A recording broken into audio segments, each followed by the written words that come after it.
వి gold trusted gold buyers మీరు తాకట్టు పెట్టిన బంగారాన్ని విడిపించి ఈ రోజు ఉన్న మార్కెట్ ధరకు కొనబడును.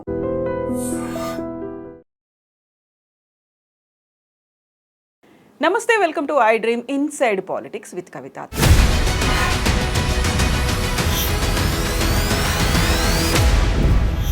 తెలంగాణ రాష్ట్రంలో అత్యంత ప్రతిష్టాత్మకంగా రేవంత్ సర్కార్ కులగణన సర్వే చేపట్టింది. రిజల్ట్స్ను కూడా అనౌన్స్ చేసింది.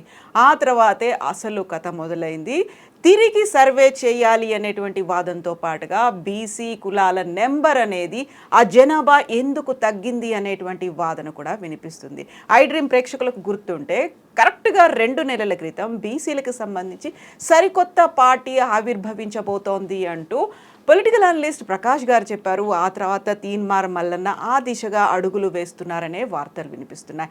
నిజంగా బీసీ కుల గణన తర్వాత సరికొత్త శక్తి రాబోతోందా? కూటములు ఏర్పడబోతున్నాయా? బీసీలకే సంబంధించి ఒక పార్టీ తెలంగాణలో ఏర్పడబోతోందా? మనతో పాటుగా ఉన్నారు పొలిటికల్ అనలిస్ట్ ప్రకాష్ గారు. సార్ నమస్తే.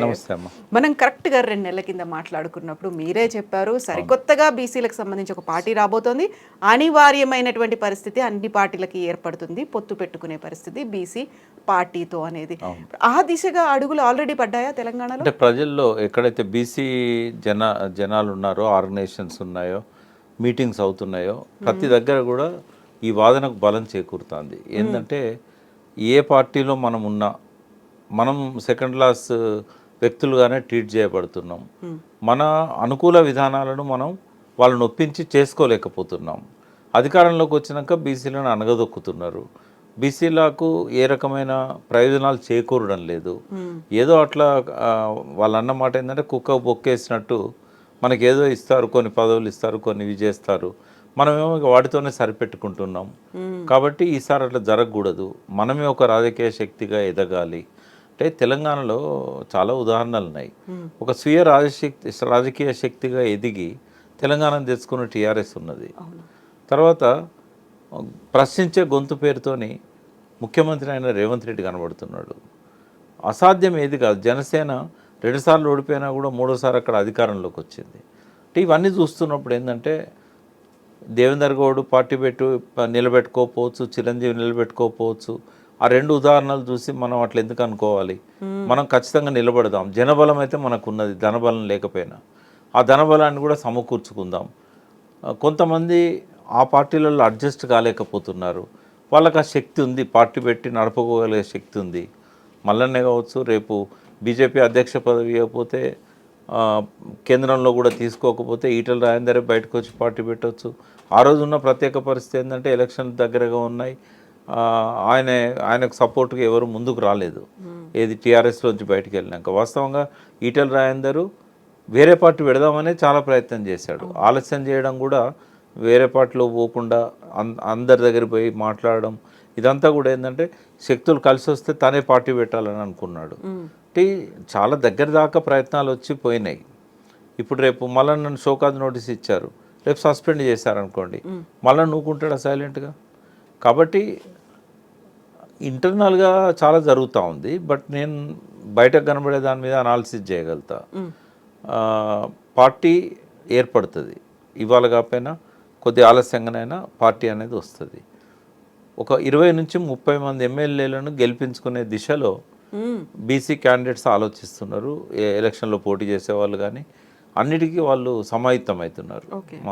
కాబట్టి డెఫినెట్గా నెక్స్ట్ ఎలక్షన్స్ నాటికి ఆ బీసీ పార్టీ అనేది వస్తుంది. ఇంకో పక్కన బీజేపీ ఒంటరిగా పోటీ చేయకుండా జనసేన టీడీపీని కూడా కలుపుకొని ఇక్కడ వాళ్ళ ప్రయత్నాలు కూడా స్టార్ట్ అయినాయి. ఇక్కడ బీసీలకు పవన్ కళ్యాణ్ సపోర్ట్ కూడా దొరుకుతుంది. తర్వాత బీసీలకు మేమే ఎక్కువ ఇదివరకు ప్రాధాన్యత ఇచ్చామని చెప్పి చంద్రబాబు నాయుడు కూడా వస్తాడు. తర్వాత ఇదే బీజేపీ మేము బీసీ వాదాన్ని నింపించాం, మేమే ముఖ్యమంత్రిని చేస్తామని చెప్పాము అని చెప్పి బీజేపీ వాళ్ళు కూడా బీసీలకు సపోర్ట్గా ఉంటారు. వాళ్ళిద్దరి మధ్య అలయన్స్ సింక్ అయింది అనుకోండి, ఈజీగా 20 మంది బీసీలు ఎలక్ట్ అవుతారు. ఏది ఈ పెట్టబోయే పార్టీ నుంచి. ఒకవేళ ఆ కూటమితోనే కనుక బీసీలు ఇంకా తెలంగాణ కోసం వాళ్ళ ఆంధ్ర నాయకులని ఇంకో 4 ఏళ్ల తర్వాత మాట్లాడే అవకాశం ఉండదు. ఆ దాదాపుగా వాదనను టీఆర్ఎస్ఏ డైల్యూట్ చేసింది కంప్లీట్గా. కలిసిపోయారు ఇక్కడ దాదాపుగా అంత ఇక్కడ ఉన్న వాళ్ళందరూ ఇక్కడ జనంలో కలిసిపోయారు. ఇప్పుడు వాళ్ళ డామినేషన్ కూడా ఏం లేదు, కలిసి వస్తారు వాళ్ళు. ఇప్పుడు తెలంగాణలో బీసీలు పార్టీ పెట్టినప్పుడు అక్కడి నుంచి వచ్చి ఇక్కడ సెటిల్ అయిన వాళ్ళు వాళ్ళతోనే ఉంటారు. కాబట్టి రేపు ఒకవేళ ఈ మూడు పార్టీలు పక్కకు పెడితే, కాంగ్రెస్ టీఆర్ఎస్ని పక్కకు పెడితే బీజేపీకి అవకాశం ఉంది, బీసీ పార్టీతోని అలయన్స్ కావడానికి అవకాశం ఉంటుంది. ఇప్పుడు కూడా తీన్మార్ మల్లన్న వెనకాల ఆయన కొత్త పార్టీ పెడతారు అన్న దాని వెనకాల కూడా బీజేపీ ఉంది, ఆయన ప్రోత్సాహం ఉంది అనే మాట వినిపిస్తోంది. లేదు, అట్లాంటి ఏది కూడా ఆయన వెనకాల లేదు, కానీ భవిష్యత్తులో ఉంటుంది. ఓకే, అంటే ఇక్కడ కాంగ్రెస్ను దెబ్బకొట్టడానికైనా బీఆర్ఎస్ను దెబ్బకొట్టడానికైనా బీజేపీకి ఇంకొక శక్తి తోడు కావాలి. బీజేపీకి సొంతంగా అధికారంలోకి వచ్చే బలం లేదు. ఈవెన్ చంద్రబాబు వచ్చి జనసేన వాళ్ళు వచ్చినా కూడా వాళ్ళంతా వాళ్ళు అధికారంలోకి రాలేరు. ఈవెన్ రేవంత్ రెడ్డి రేపు కాంగ్రెస్ నుంచి ఏదో కారణంతో దూరమై ఆ కూటమికి ఆయనే నాయకుడు అయినా కూడా ఇండిపెండెంట్గా వాళ్ళ అధికారంలోకి రాలేరు. కాబట్టి ఇంకొక కొత్త శక్తి వాళ్ళకి తోడు కావాలి. వాళ్ళు టీఆర్ఎస్తో అలయన్స్ కాలేరు, వాళ్ళు కాంగ్రెస్తో అలయన్స్ కాలేరు. ఆ కొత్త శక్తి బీసీ పార్టీ రూపంలో ముందుకు వస్తుంది. బీసీ పార్టీ కూడా వాళ్ళంతా వాళ్ళు అధికారంలోకి రాలేరు నెక్స్ట్, బట్ అట్లీస్ట్ ఒక రాజకీయ శక్తిగా ఎదుగుతారు, ఒక ఓపు ఇవ్వగలుగుతారు. పార్టీ పెట్టంగానే వెంటనే అధికారంలోకి రావడం సాధ్యం కాదు, బట్ బీజేపీ కూటమి బీసీ పార్టీ కలిస్తే అధికారంలోకి వస్తారు. కాబట్టి కేసీఆర్ గారి ఆశలు అడియాసలు అవుతాయి. బీసీల విషయంలో ఆయన తన పద్ధతులు అన్నీ కూడా మెరుగుపరుచుకోవాలి, తను చేసిన మంచి ఏందో చెప్పుకోవాలి, ఏం చేయాలనుకొని చేయలేకపోయిండో ఎందుకు చేయలేకపోయిండో కూడా చెప్పాలి. రేపు మళ్ళీ అధికారంలోకి వస్తే ఆయన ఎటువంటి అవకాశాలు ఇస్తారో కూడా చెప్పాలి. కాబట్టి వాళ్ళు ఇంకా చాలా చేయాల్సి ఉన్నది. ఐజాన్ టుడే మాత్రం బీసీ పార్టీకి అన్ని రకాలుగా ప్రయత్నాలు జరుగుతాయి. ఇప్పుడు బీఆర్ఎస్ పార్టీ అంటే కవిత ముందు నుంచి బీసీ కుల సంఘ నేతలతో సమావేశం అవుతున్నారు, రౌండ్ టేబుల్లు ఇవన్నీ పెడుతున్నారు. ఆ తర్వాత కేటీఆర్ కూడా బీఆర్ఎస్లో ఉన్నటువంటి బీసీ లీడర్స్తో సమావేశమయ్యారు. ఇది కాకుండా ఇంకా జరగాల్సింది ఉందంటారా? బియాండ్ జరగాల అంటే కేసీఆర్ గారి నుంచి రావాలి కదా, వీళ్ళు మాట్లాడినా కూడా కేసీఆర్ గారి నుంచి రావాలి. అది అంటే ఒక ఆక్షేపణ నిన్న మేము పెట్టుకున్నాం, మున్నూరు కాపులు అందరం కలిసి ఒక మీటింగ్ పెట్టుకున్నాం. ఇక్కడ మన డైమండ్ పాయింట్ దగ్గర ఒక ఫంక్షన్ హాల్లో. సెలెక్టివ్గా లీడర్స్ మాత్రమే వచ్చారు దానికి. Thanks to Revanth Reddy. ఏంటంటే ఇప్పటిదాకా ఎన్నడూ బీజేపీ పార్టీలో ఉన్న సంజయ్ కానీ కేంద్ర మంత్రిగా ఉన్నాడు, లక్ష్మణ్ రాజ్యసభ సభ్యులు ఎన్నడూ కూడా మా మీటింగ్స్లకు రాలేదు. వాళ్ళు పిలిచాం కూడా, వస్తామన్నారు, కొన్నిసార్లు మిస్ అయ్యారు. బట్ ఫస్ట్ టైం ఎంత కలర్ఫుల్ కనబడదంటే స్టేజ్, మేమంతా స్టేజ్ వెనుక పోయినాం, ఎందుకంటే సెకండ్ రోలోకి వెళ్ళిపోయినాం.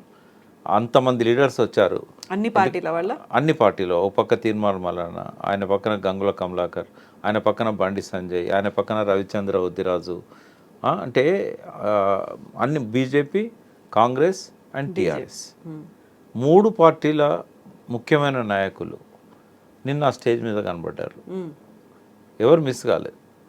అంటే అటువంటి సంఘీభావం వస్తున్నది అని అంటే తప్పకుండా థ్యాంక్స్ చెప్పాలి రేవంత్ రెడ్డికి. కులగణన అనేది ఆయన ఈ రకంగా మలచకపోతే అందరు వచ్చేవాళ్ళ.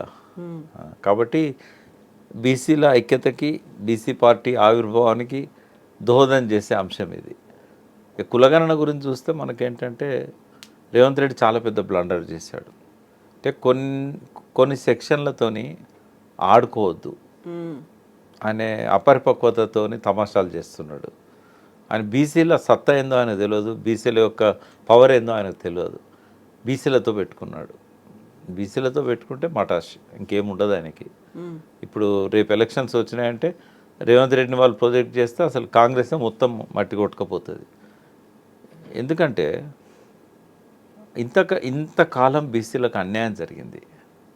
అందులో ఎటువంటి, అది ఏ పార్టీ అన్నా కానీ కేసీఆర్ గారు కూడా కొంత చేయాల్సిందంతా చేయలేకపోయాడు. అన్యాయం చేయకపోయినా కొంత చేయాల్సినంత చేయలేకపోయాడు. బట్ కాంగ్రెస్ మొత్తం పాలనలో అన్యాయమే జరిగింది. టీడీపీ కొంత బీసీలను రాజకీయంగా ఎంకరేజ్ చేసినా కూడా వాళ్ళ జీవన ప్రమాణాలు పెరగడానికి చేసింది ఏం లేదు. బట్ రేవంత్ రెడ్డి అన్యాయం చేయడమే కాక ఆత్మాభిమానాన్ని దెబ్బకొట్టాడు, అవమానపరిచాడు. అన్యాయం చేసినా పర్వాలేదు, సరిదిద్దుకోవడానికి టైం దొరుకుతుంది. కానీ ఆత్మాభిమానాన్ని దెబ్బతీసి అవమానపరిస్తే అది కసిగా మారి ఆయన మీదకే ఎదురు తిరుగుతుంది. అంటే దేశవ్యాప్తంగా ఇప్పటిదాకా ఎప్పుడూ కులగణన జరగలేదు. అలాంటి టైంలో రేవంత్ సర్కార్ ముందుకొచ్చింది, కులగణన చేసింది, బీసీలు ఇంతమంది ఉన్నారు, వాళ్ళకి అవకాశాలు ఇలా కల్పించాలి. దానికి ఒక గ్రాటిట్యూడ్ ఉంటుంది అనే ఒక భావనలో ఉన్నారు కదా, అది కాదంటున్నారు మీరు. అంటే దాన్ని సరిగ్గా చేసి ఉంటే డెఫినెట్గా అప్రిషియేట్ చేసేవాళ్ళము. కులగణన చేయకపోవడం అన్యాయం. కులగణన చేసి సంఖ్యను 4వ వంతుకు 3వ వంతు తగ్గేయడం అనేది అవమానం. ఇంతకుముందు నేను చెప్పిన దానికి నిర్వచనం ఇది. ఏం జరిగిందో చెప్తాను. కులగణన పేరుతో 1,00,000 మంది ట్రైన్ చేసినామన్నారు. అవును. బట్ ఎవరు చేయాలి కులగణన? బీసీ కమిషన్ చేయాలి. అప్పుడే దాని చట్టబద్ధత వస్తుంది. రేపు అసెంబ్లీలో బిల్లు పెట్టాలన్నా కూడా రిజర్వేషన్ పెంచుతూ అది పార్లమెంటుకు పంపాలన్నా కూడా శాంక్టిటీ ఏందనేది వస్తుంది. ఓ ఐఏఎస్ ఆఫీసర్ చేశాడు ప్లానింగ్ దీనికి సంబంధించి. అది కరెక్ట్ కాదు. బీసీ కమిషను చైర్మన్ ఎవరు ఇప్పుడు? నిరంజన్ అని సీనియర్ నాయకుడు కాంగ్రెస్కి. ఆయన మీద కూడా నమ్మకం లేదా రేవంత్ రెడ్డికి? ఇంతకుముందు జీవో నంబర్ 9 అని చెప్పి 2021లో బీసీ కమిషన్కే కేసీఆర్ గారు ఆదేశాలు ఇచ్చారు ఆ ప్రభుత్వం. ఇది కృష్ణమోహన్ గారు దానికి చైర్మన్ ఉన్నప్పుడు బీసీ కమిషనే దాన్ని సర్వే చేయాలని అన్నారు కానీ మరి ఆ జీవో అమలు కాలేదు. మరి దానికి ఆర్థిక కారణాలున్నాయా, లేకుంటే ప్రభుత్వం జీవో ఇచ్చి దాన్ని ముందుకు తీసుకెళ్ళడానికి ప్రయత్నం చేయలేదా? కృష్ణమోహన్ గారు చెప్పాలి. మీరు ఒకసారి ఆయన ఇంటర్వ్యూ చేస్తే ఆయన చెప్తాడు. ఆ జీవో లాగానే నిరంజన్ గారినే అపాయింట్ చేస్తూ ఈ కమిషన్ సర్వే చేయాలని చెప్పి ఇదివరకు ఒకటి ఇచ్చినట్టున్నారు. అది కూడా అమలు చేయలేదు. ఇప్పుడు ప్లానింగ్ తరఫున ఎందుకు చేయాలి ఆ సర్వే? కమిషనే చేయాల్సి ఉండే. అయితే అప్పుడు కోర్టుకు పోతే ఆ కోర్టు ఏదో దీనికి డెడికేషన్ కమిషన్ వేయాలని చెప్పి ఆ హైకోర్టు ఆర్డర్ ఇచ్చింది. దానివల్లనే బీసీ కమిషన్కి ఇవ్వలేదు అనేది చెప్తున్నారు. మరి డెడికేటెడ్ కమిషన్ ఉంది కదా ఇప్పుడు. మరి ఈ సర్వేల కులగణనల ఎక్కడైనా డెడికేటెడ్ కమిషన్ పాత్ర ఉన్నదా? ఎక్కడన్నా వినబడ్డదా మనకు పేరు?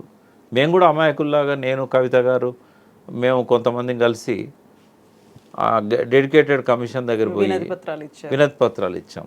అంటే ఎవరిని ఫూల్స్ చేస్తున్నాడు ఈయన. మరి డెడికేటెడ్ కమిషన్ ఎందుకు ఉన్నది? ఇప్పుడు షమీమ్ అఖ్తర్ గారిని ఎస్సీ వర్గీకరణ గురించి నియమించారు. వారు రిపోర్టు తీసుకొచ్చారు, ప్రభుత్వానికి ఇచ్చారు, శాంతికుమార్ మేడంకి, చీఫ్ సెక్రటరీకి. అది మంత్రివర్గానికి వచ్చింది. మరి ఇది ఎందుకు ఈ రకంగా చేయలేదు? నేను కొన్ని అడుగుతాను. ఇప్పుడు ఈ కోట్ల కొద్ది ఫామ్స్ వచ్చాయి కదా, ఇది 3,65,00,000 ఎంతో అన్నాడు కదా, 35 లక్షలు ఎంతో. మరి ఇవన్నీ ఎక్కడ ఉన్నాయి ఇప్పుడు? ఈ ఫామ్స్ను ఎన్యూమరేషన్ ఎవరు చేశారు? ఇవి ఎన్ని వచ్చినాయి? అంటే నాకు అత్యంత విశ్వసనీయంగా తెలిసిన సమాచారం ఏంటి అంటే ఒక రకంగా నేను 100% నమ్ముతున్న సమాచారం.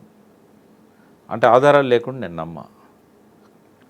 కేవలం 30 to 40% సిటీలో సవ్యంగా జరిగింది. రూరల్లో 60 నుంచి 70% జరిగింది. ఓకే. అందులో చాలా తప్పులు ఉన్నాయి. మళ్ళీ కానీ జరగంది కేవలం 3% మాత్రమే, 97% అయిపోయింది అనే మాట చెప్పారు కదా. దానికి ఇప్పుడు నేను ఏవైతే కొన్ని ప్రశ్నలు అడుగుతానో మీకు ఆ సమాధానం అర్థమవుతుంది. ఇప్పుడు వాళ్ళు చెప్పిన లెక్క ప్రకారము ఎంత అన్నారమ్మా? 3,55,00,000 ఎంతో అన్నారు. దానికి 3% యాడ్ చేద్దాం. ఏవైతే 3% కాలే కదా, ఇంకో 10.5 లక్షలు అనుకుందాం. అది కలిపితే 65 లక్షలు అవుతుంది. 3,65,00,000 అవుతుంది కదా.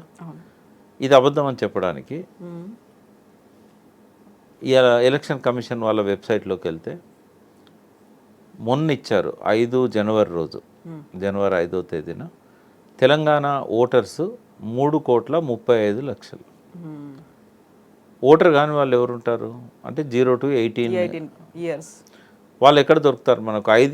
5 ఏళ్ళ నుంచి స్కూల్ రికార్డ్స్లో దొరుకుతారు, కాలేజీ రికార్డులలో దొరుకుతారు. వాళ్ళ సంఖ్య 68 లక్షలు వచ్చింది. 68 ప్లస్ 3,35 ఎంత అవుతుంది? 4 కోట్లు దాటుతుంది. 4 కోట్లు దాటుతుంది. మరి 0 to 5 వాళ్ళు ఎన్రోల్ కారు కదా స్కూళ్ళల్లో, వాళ్ళు ఎంతమంది ఉండొచ్చు? లక్షల్లో పుడుతున్నారు కదా.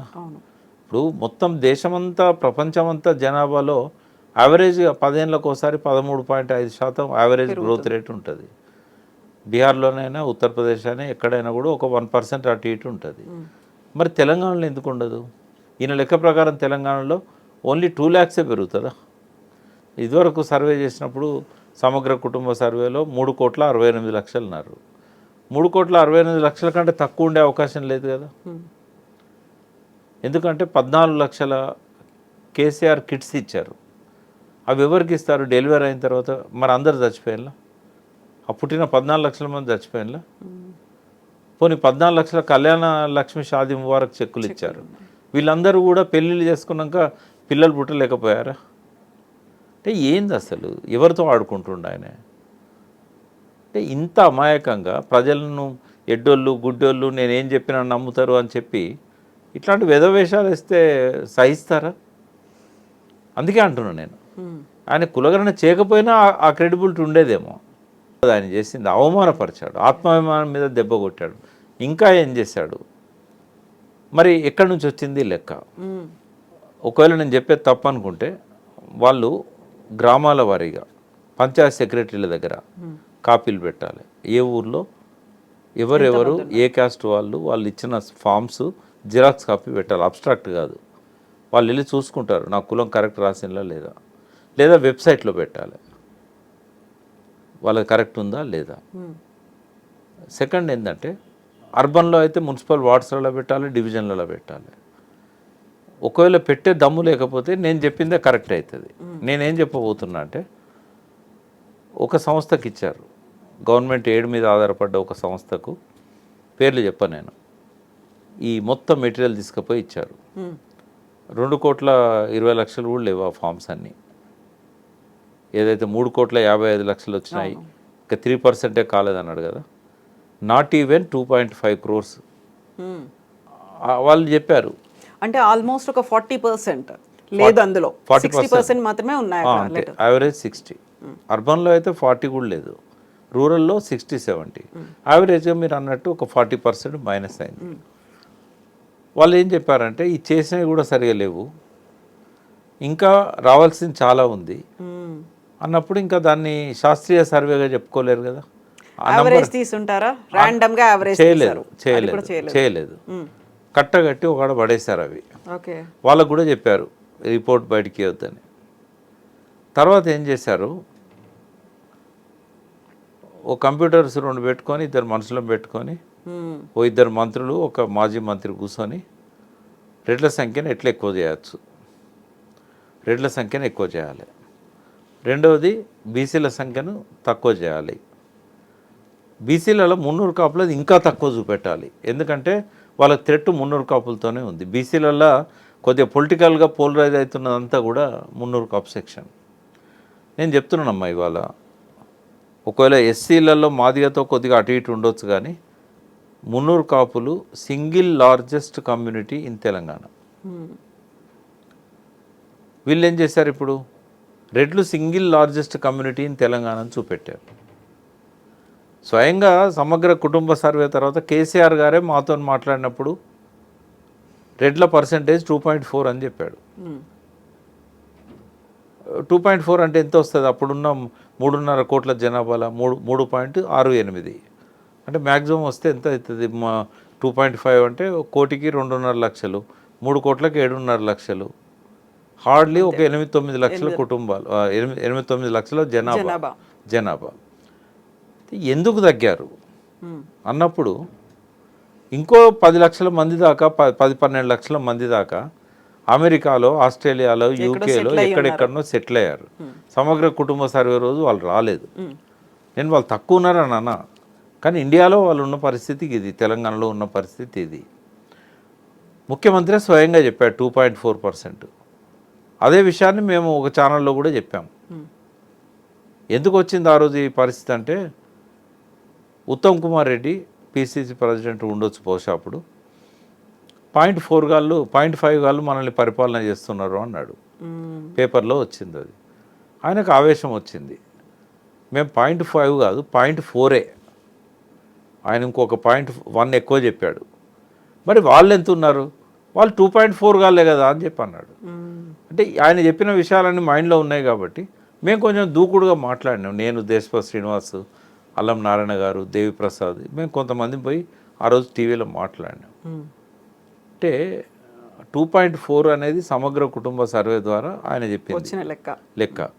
ఇప్పుడు ఎట్లా పెరిగిండ్రు ఒక్కసారి 14 లక్షల 15 లక్షలకి ఎట్లా పోతారు? పర్సెంటేజ్ కూడా వాళ్ళది ఎట్లా పెరిగింది? తర్వాత 300 కాపులు ఏ ఊర్లో చూసినా ఇప్పుడు ఒక్కొక్క పార్లమెంట్ నియోజకవర్గంలో మినిమం నార్త్ తెలంగాణ అయితే 2.5 లక్షలు ఉంటారు. 2 లక్షల నుంచి 2.5 లక్షలు ఉంటారు. ఒక్కొక్క అసెంబ్లీ సెగ్మెంట్లో ఓటర్స్ నేను చెప్పేది 40 నుంచి 50 వేల మంది ఓటర్స్ ఉంటారు ఒక్కొక్క అసెంబ్లీ సెగ్మెంట్లో. ఎట్లా తగ్గారు మరి వాళ్ళు? అంటే కంప్యూటర్ దగ్గర కూర్చొని వాళ్ళు ఇష్టం వచ్చిన ఫిగర్ చెప్పి టాలీ అయ్యేటట్టు చూసుకున్నారు. వాటికి ఏ ప్రాతిపదిక లేదు. ఇప్పుడు మీ జనాభా తగ్గించడం వల్ల ఇప్పుడు 300 కాపుని తగ్గించినా లేక ఓవరాల్గా బీసీని తగ్గించినా ఉండే జనాభా ఉంటుంది, వాళ్ళు డిసైడింగ్ ఫ్యాక్టర్స్ అవుతారు, మీరు చెప్పినట్టుగా వాళ్ళు ఓట్లు వేస్తారు, మిగతా పనులన్నీ చేస్తారు, కార్యక్రమాల్లో పార్టిసిపేట్ చేస్తారు. వచ్చే నష్టం ఏంటి అసలు? ఎందుకు తగ్గించాలి? ఆత్మాభిమానం మీద దెబ్బ కొట్టాలి. రేపు వాళ్ళకు డైరెక్ట్ అయ్యే బెనిఫిట్ ఏంటంటే మొత్తం ఫార్వర్డ్ క్లాస్లో అందరు కలిపినా కూడా ముస్లింలలో ఉన్న ఆ 2% అప్పర్ కాస్ట్ వాళ్ళని కలిపినా కూడా 9% వాళ్ళది. మరి 9%కు 10% ఎట్లా తీసుకుంటాను రిజర్వేషన్? బీసీలేమో నీ లెక్క ప్రకారమే ముస్లింలలో ఉన్న బీసీలతో కలిపితే నువ్వన్న భాషే 56% ఉన్నారు. 56% ఉన్న వాళ్ళకేమో రిజర్వేషన్ ఉండదు. నీకు 9% ఉన్న వాళ్ళకేమో 10% రిజర్వేషన్ ఎట్లా వస్తుంది? ఇప్పుడు ఈ లెక్కలు కరెక్ట్ చెప్తే ఏమవుతుంది? ఒకవేళ సర్వే కరెక్ట్ చేసి ఓసీల పర్సంటేజ్ అన్ని కులాలు కలిపి కూడా 9%. రాహుల్ గాంధీ కరెక్టే చెప్పాడు అక్కడ 90% బీసీ ఎస్సీ ఎస్టీ మైనార్టీలే తెలంగాణలో ఉన్నారని చెప్పాడు. మరి నీ లెక్క ఎందుకు అది టాలీ అవుతలేదు? నువ్వు మాకు ద్రోహం చేయడమే కాదు, రాహుల్ గాంధీ కూడా ద్రోహం చేస్తున్నావు కదా. కాబట్టి ఏ ఇండిపెండెంట్ సర్వే ఆర్గనైజేషన్తో సర్వే చేయించినా కూడా తెలిసిపోతుంది. ఇప్పుడు ఈబీసీ అడ్వాంటేజ్ తీసుకున్నారు కదా, అది ఎక్కడ క్యాన్సిల్ అవుతుంది? ఇప్పుడు 9%లో దాదాపు 3-4% వాళ్ళు రిచ్.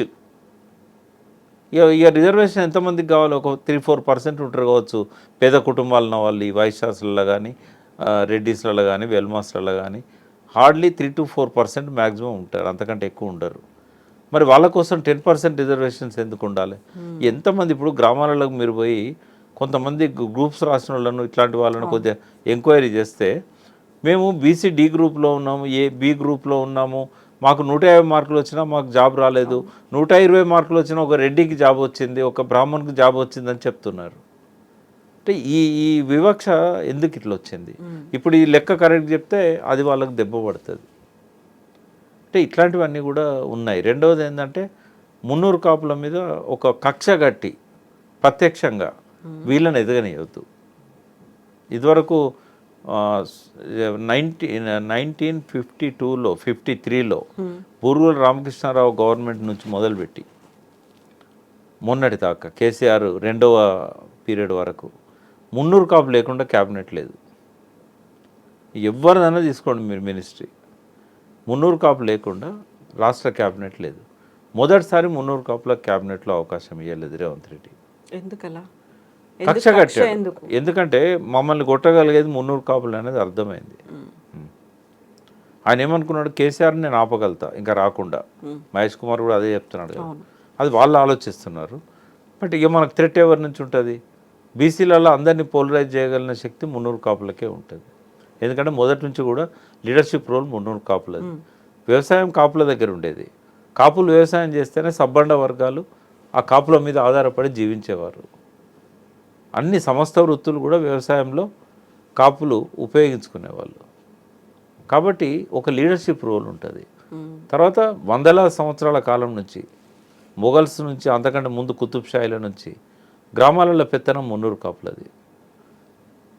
వాళ్ళ దగ్గరనే ఈ దొరలు పనిచేసేవాళ్ళు పట్వారీగా, పోలీస్ పటేల్గా. బట్ గ్రామ అధికారం మొత్తం కాపుల మీద కేంద్రీకరించి ఉండేది. ఎందుకంటే కాపులలోనే భూస్వాములు ఉండేవాళ్ళు. నిజాముకు కావాల్సింది, కుతుబ్ షాయిలకు కావాల్సింది ఏంటంటే గ్రామ పరిపాలన. ఆ గ్రామంలో ఎవరు పెద్ద రైతున్నాడో, ఎవరు వ్యవసాయం బాగా చేస్తున్నారో వాళ్ళ చేతుల్లో పెట్టాలనుకున్నారు. 400-500 సంవత్సరాలుగా మా కుటుంబమే చూస్తే మేము 200 సంవత్సరాల నుంచి మా ఊరు మీద అసల్దార్ మాలి పటేల్, మేము ఒక ఊరు నుంచి రెడ్డిని పట్టుకొచ్చి పట్వారీగా పెట్టాం, ఇంకొక నుంచి ఇంకొకరిని తీసుకొచ్చి పోలీస్ పటేల్గా పెట్టాం. ఆ ఊరి మీద సర్వాధికారాలు మున్నూరు కాపు, మా ఫాదరు, మా grand father, great grand father, great great grand father, 5-6 తరాల నుంచి ఆ ఊరు పెత్తనం మాది. మా ఫాదర్ పుట్టినప్పుడు, మా ఫాదర్ 9 ఏళ్ళు ఉన్నప్పుడు వాళ్ళ నాన్న చనిపోయాడు. 9 ఏళ్ళకే పటేల్గిరి. నిజాం పీరియడ్లో ఎట్లుండేది, వంశపారంపర్యంగా ఉండేది. వారసత్వం. మూడేళ్ళ మీర్ మహబూబ్ అలీ ఖాన్కు రాజు ఇచ్చారు, 3 ఏళ్ళే వయసు. కానీ మేజర్ అయ్యేదాకా ఆయన ప్లేస్లో ఒక రీజెన్సీ అని పెట్టి నడిపించారు. అట్లా మైనర్లకు కూడా ఈ పటేల్ పటవారి వచ్చేది అన్నట్టు. ఏ ఊర్లో చూడండి మీకు, మున్నూరు కాపులకే ఆడ చెరువు ఉంటే చెరువు మీద పెత్తనం మున్నూరు కాపులకే ఉండేది. ఎవరన్నా అధికారులు, తహసీల్దార్ వచ్చినా ఎవరు వచ్చినా వాళ్ళ ఇంటికే పోయేటోళ్ళు. అంటే మొదటి నుంచి లీడర్షిప్ రోల్ మున్నూరు కాపులది. అది రేవంత్ రెడ్డి బాగా తెలుసు. మున్నూరు కాపులను బాగా అవమానపరిచాడు, అన్ని కులాలను అవమానపరిచాడు, మున్నూరు కాపులను బాగా అవమానపరిచాడు. దానికి రివెంజ్ ఏంటంటే పార్టీ పెట్టడమే. ఎట్టి పరిస్థితుల్లో మల్లన్న చెప్పిన దాంతో నేను 100% ఏకీభవిస్తున్నా. ఈ రాష్ట్రానికి ఆఖరి అగ్రకుల ముఖ్యమంత్రి రేవంత్ రెడ్డి. ఎవరవుతారు మళ్ళీ ఆ తర్వాత ఒకవేళ మీరు అన్నట్టుగా ఒక అనివార్య పరిస్థితి వస్తారు. ఇప్పుడు నేను చెప్పలేను, డెఫినెట్గా వస్తారు. అందరూ ఒకటైనప్పుడు ఎందుకు రారమ్మా? ఎంతోమంది ఉన్నారు బీసీలలో, ముఖ్యమంత్రి స్థాయికి ఎదిగిన వాళ్ళు, ఎదగలిగేటోళ్ళు ఎంతోమంది ఉన్నారు. కానీ వీళ్ళలో ఉన్న బలహీనత ఏంటంటే ఆ లాయల్టీ, వెనకటి నుంచి ఉన్న బానిస మనస్తత్వం. ఒక కవి రాశాడు కదా, మనమంతా బానిసలు. నిన్న మొదలుపెట్టేటప్పుడు నా ఇనాగరల్ స్పీచ్లో ఇదే కవితతో మొదలుపెట్టాం. మనమంతా బానిసలం, గానుగులం పీనుగులం, సందులలో పందుల వలె, కుక్కల వలె, నక్కల వలె, వెనక దగ ముందు దగ, కుడి ఎడమల దగ. ఇప్పటికైనా సోయి తెచ్చుకోండి అని చెప్పి నేను అది మాట్లాడాల్సి వచ్చింది మా బీసీల మీటింగ్లో. మరి నాయకులు సోయి తెచ్చుకొని బయటకు వస్తారా పార్టీ పెట్టిన తర్వాత? లేకుంటే ఇంకా ఈ పార్టీలలోనే ఉండి బీసీలను జాగృతం చేయాల్సిన బాధ్యత నుంచి వాళ్ళు తప్పుకుంటారా అనేది చూడాల్సిన అవసరం ఉంది. బట్ ఇప్పటికే ఎదిగిన నాయకత్వం బీసీలలో ఉంది. కాబట్టి ఇంకా ఎక్కువ కాలం బీసీలు ఓపిక పట్టే పరిస్థితి లేదు. థ్యాంక్స్ టు రేవంత్ రెడ్డి అందరినీ జాగృతం చేయడానికి ఇదే మేము ఉపయోగించుకుంటాం, ఈ కులగణన సర్వేనే. సో ఇప్పుడు మున్నూరు కాపులతో పాటుగా అన్ని బీసీ కులాలు కలవడానికి రెడీగా ఉన్నాయా? కుల సంఘాలు ఏమంటున్నాయి? ఒక ప్రయత్నం అయితే జరుగుతూ ఉంది. అది సక్సెస్ అవుతామేమో. ఎందుకంటే చాలామంది ఐఏఎస్లు, ఐపీఎస్లు తెర వెనుక పనిచేస్తున్న వాళ్ళు ఉన్నారు. వేర్వేరు రాష్ట్రాలల్లో ప్రిన్సిపల్ సెక్రటరీ హోదాలో ఉన్న వాళ్ళు వచ్చి ఇక్కడ వాళ్ళ సపోర్ట్ వాళ్ళు ఎక్స్టెండ్ చేస్తున్నారు. బీసీలలో కూడా ఆర్థికంగా ఎదగడానికి పారిశ్రామిక సంఘాలు ఏర్పడుతున్నాయి. ఏ కులానికి ఆ కులానికి కూడా పారిశ్రామికంగా మనం అభివృద్ధి చెందాలని చెప్పేసి వాళ్ళు ఒక్కటవుతున్నారు. బిక్కీ అని ఒక ఆర్గనైజేషన్ వచ్చింది, ఇదివరకు డిక్కీ అని ఉండే దళిత్. సో బ్యాక్వర్డ్ లాస్ అనే పదం వాడద్దు అంటున్నారు. బిగ్ క్లాస్ మాది అని, బీసీ అంటే బిగ్ క్లాస్. రేవంత్ రెడ్డి ఒప్పుకున్నాడు కదా 46% అని. మరి 46% ఏ క్యాస్ట్ ఉంది, ఏ పాపులేషన్ ఉంది? కాబట్టి బీసీలు అందరు కలిస్తే బిగ్ క్లాస్ అని చెప్పారు. కాబట్టి ఒక సీరియస్ ఎఫర్ట్ అయితే జరుగుతున్నది. మొట్టమొదటిసారిగా కేసీఆర్ మీద ఎట్లయితే రేవంత్ రెడ్డి నోరు తెరిచి బాగా హిట్ అయ్యాడో, బీసీలలో వాయిస్ వినిపించే మొట్టమొదటి ప్రశ్నించే గొంతుగా మల్లన్న ఎదుగుతున్నాడు. చూడు, మల్లన్న సీఎం క్యాండిడేటా? అంటే ఆయనకు ఆ సీఎం కావాలనే అంబిషన్ అది. ఇప్పటిదాకా నేను సీఎం అవుతా అని చెప్పుకున్న ఒక్క బీసీ లేడు. సీఎం అవకాశం దాకా వచ్చి పోయిన వాళ్ళు ఉన్నారు. వి హనుమంతరావు కమిటీలో యూత్ కాంగ్రెస్ ప్రెసిడెంట్గా వి హనుమంతరావు ఉన్నప్పుడు 1979లో ఆయన కమిటీ వైస్ ప్రెసిడెంట్లుగా ఉన్నది రాజశేఖర రెడ్డి, చంద్రబాబు నాయుడు, కేసీఆర్. మరి వాళ్ళ ముగ్గురు ముఖ్యమంత్రులు ఆయన కాలేదు. దగ్గర దాకా వచ్చి పోయింది ఆయనకు అవకాశం. శివశంకర్ గారిని ఫ్రాన్స్లో ఉంటే ఇప్పుడు చెన్నారెడ్డిని దించేస్తున్నాము, నెక్స్ట్ ముఖ్యమంత్రి నీకే ఇవ్వాలనుకుంటున్నాను ఇందిరాగాంధీ స్వయంగా ఫోన్ చేసి పిలిపిస్తే ఆయన ఏమన్నాడు, ఇంకా మీ మీద కేసులు అట్లాగే ఉన్నాయి, ఇవన్నీ నేను కొట్లాడాలి, నాకంటే రైట్ పర్సన్ అంజయ్య గారు, అంజయ్య కూడా బీసీ అని చెప్పి ఆయన అంజయ్య అంటే బీసీ అనుకున్నాడు. ఆయనను తీసుకొచ్చి ఇందిరాగాంధీకి అప్పచెప్పి ముఖ్యమంత్రి చేశాడు. చేసిన వెంటనే ఆయన ప్రెస్ మీట్లో నేను బీసీ కాదు నేను రెడ్డిని అన్నాడు. అంటే దగ్గర దాకా వచ్చిపోయింది కదా ఆయనకు. ఇస్తానని పిలిస్తే కూడా ఆయన తీసుకోలే కదా. ఎందుకంటే రాజారాం గారు ఉండేవాళ్ళు, డి శ్రీనివాస్ 2 సార్లు కాంగ్రెస్ని అధికారంలో తెచ్చిండు, ముఖ్యమంత్రి కాలేకపోయాడు. ఎంతోమంది అట్లా దగ్గర దాకా వచ్చిపోయింది.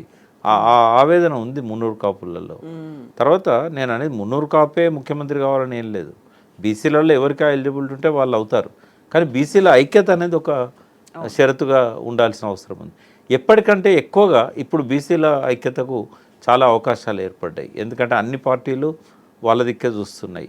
ఇప్పుడు కవిత లాంటి వాళ్ళు కూడా బీసీలను ఒక్కటి చేయాలనే కార్యక్రమం తీసుకున్నది. మరి అటువంటి సపోర్ట్ తీసుకొని మనం ఎందుకు ఎదగకూడదు?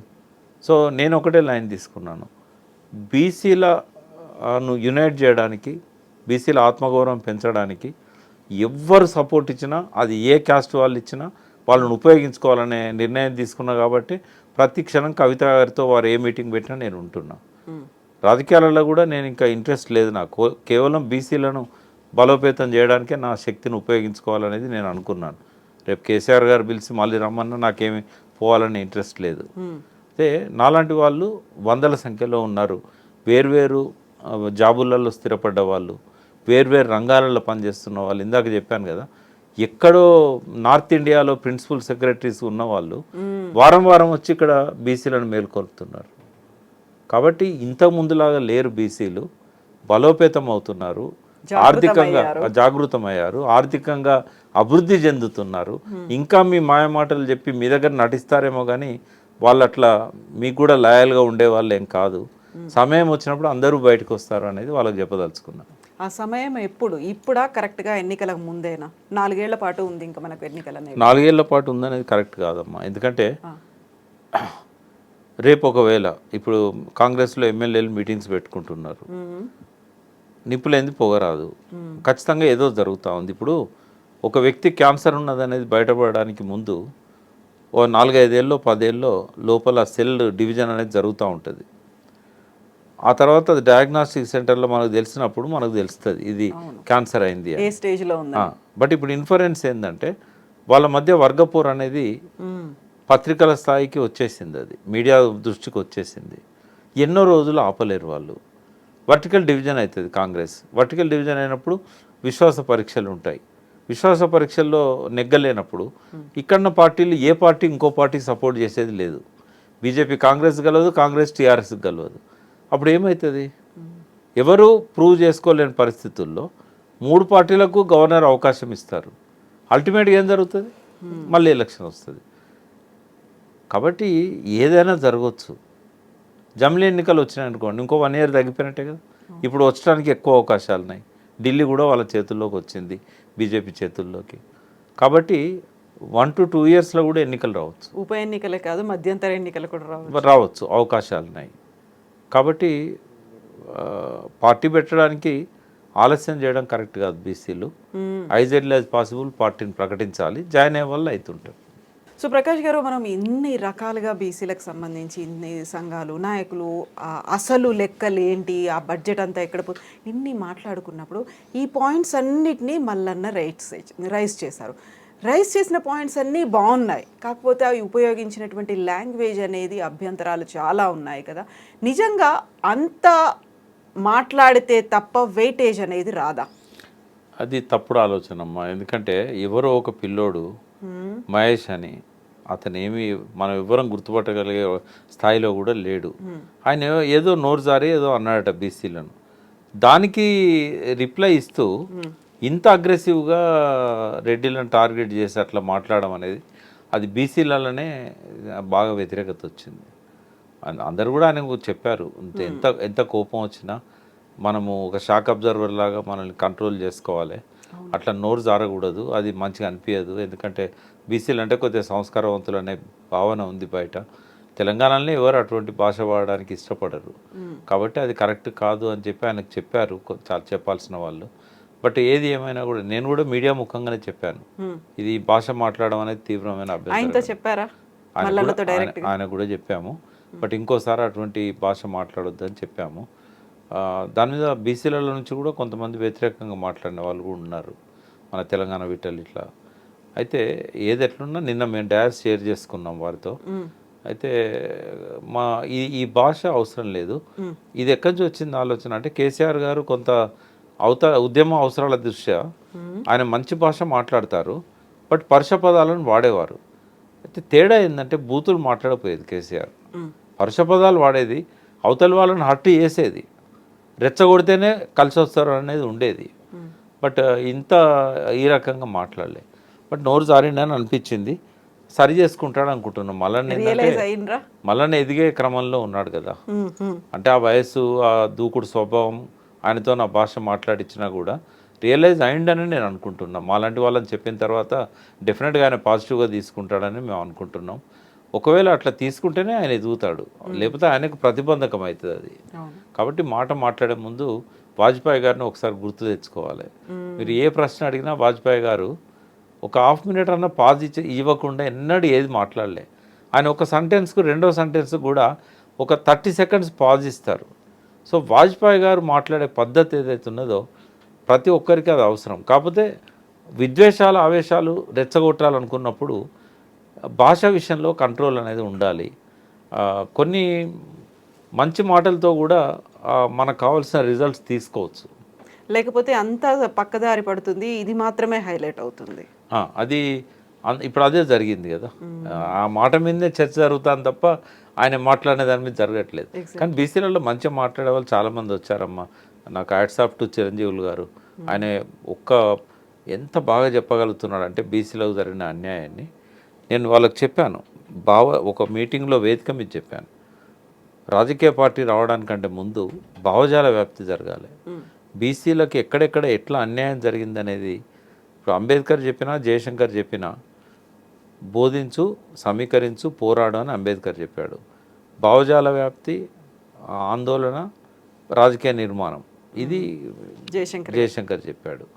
మనం కూడా బీసీలకు ఎట్లా అన్యాయం జరిగింది, ఈ లాస్ట్ 7-8 ప్రభుత్వాలలో ఎట్లా మనకు రావాల్సిన లబ్ధి రాకుండా పోయింది, ఒక్కొక్కరు మనల్ని ఎట్లా అవమానపరిచారో, అన్యాయం చేశారు, ఈ విషయాల మీద మనము తెలంగాణ విషయంలో ఎట్లయితే భావజాల వ్యాప్తి పనికొచ్చిందో బీసీలకు కూడా అటువంటి భావజాల వ్యాప్తి జరగాలి. జరిగిన తర్వాత వాళ్ళే ముందుకొస్తారు.